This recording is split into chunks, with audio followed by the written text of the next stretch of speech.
کہتے ہیں کہ بیگن ہے نا، بیگن شریف کو اگر آدھا کاٹیں گے، ایسا ترچھا کاٹیں گے تو بچے جو ہے نا کانا اور بہرے پیدا ہوتے، ڈیرے پیدا ہوتے گئے تھے۔ یہ لیجیے اسی طرح سے اب اگر بہو گھر میں کوئی عورت بہو بن کر کے آئے اور گھر میں کچھ نقصان ہو گیا تو بولتے کہ اسی عورت کی وجہ سے ایسا ہو رہا ہے۔ یہ سماج اور معاشرے کے اندر بہت زیادہ چلا، اس کی وجہ سے کئی لڑکیوں کی زندگی تباہ و برباد ہو گئی، کئی لڑکیوں نے سوسائڈ کر لیا، خودکشی کر لی اسی وجہ سے۔ اب بھائی آتی کسی انسان کا مر جانا ہی اس کے ہاتھ میں، اس کا مطلب یہ ہوا کہ عورت اتنی پاورفل ہے کہ وہ کسی کو جان سے مار دیتی ہے۔ صرف اتنا ہی نہیں، اگر عورت کو 2-3 لڑکیاں پیدا ہو گئے تو منحوس ہو گئی، بولتی کیا بھی نہیں، بہت منحوس عورت ہے، اسے مرد بچے ہی نہیں پیدا ہو رہے، صرف عورت بچی۔ وہ منحوس عورت نہیں ہے، منحوس مرد بنا ہے۔ سن لیجیے، یہ حقیقت ہے، سائنس میں بھی جا کر کے آپ پتہ کر لیجیے۔ اگر کسی انسان کو صرف عورت بچی پیدا ہو رہی ہے تو اس میں عورت کا کوئی عمل دخل نہیں ہے، مرد منحوس ہے جو صرف عورت بچی پیدا کر رہا ہے۔ وہ عورت تو ایک کھیت ہے، اس میں جو بیج ڈالیں گے ویسے ہی بیج نکلے گا نا، تو اس میں عورت کی کیا غلطی ہے؟ لیکن عورت کو جو ہے منحوس سمجھا جاتا ہے۔ ابھی آگے سنیے، کہتے ہیں کہ قبرستان سے، اب جنازے کے بارے میں سنے تو سن لیجیے، قبرستان سے لوٹنے کے بعد جب گھر میں آتے ہیں تو ہاتھ پاؤں دھونا، وضو بنا کے گھسنا۔ غیر قوم والے کیا کرتے؟ نہا کر کے اندر جاتے۔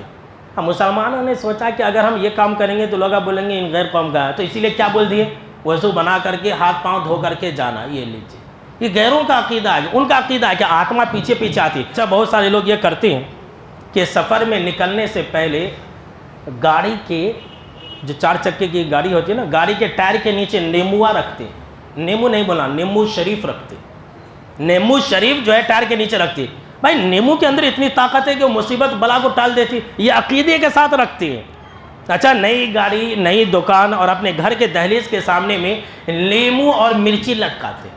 مسلمان کی بات کر رہا ہوں میں، غیر قوم کی بات نہیں کر رہا۔ مسلمانوں کے دکانوں کے سامنے میں یہ چیزیں ملتی ہے کہ بری نظر نہیں لگیں گا۔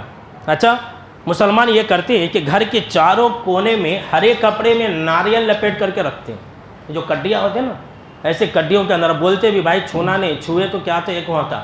اچھا، کہتے ہیں کہ گھر میں جھاڑو کھڑا کر کے نہیں رکھنا، اگر گھر میں جھاڑو کھڑا کر کے رکھے تو منحوسیت آ جاتی۔ تو مسلمانوں کے عقلوں کو کیا ہو گیا دیکھیے۔ اسی طرح سے دیکھیے، بہت سارے لوگ یہ کرتے ہیں کہ کالے بلی سامنے سے گزرے تو بولتے کہ اب سفر نہیں کرنا، منحوس سمجھنا۔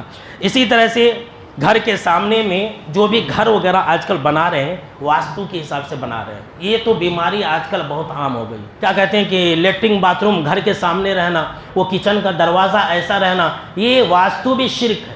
اسی طرح سے دیکھیے، شادی کی تاریخ فال دیکھ کر کے رکھتے ہیں، یہ بھی شرک کے اندر شامل ہے۔ اتنے فال، یہ فال۔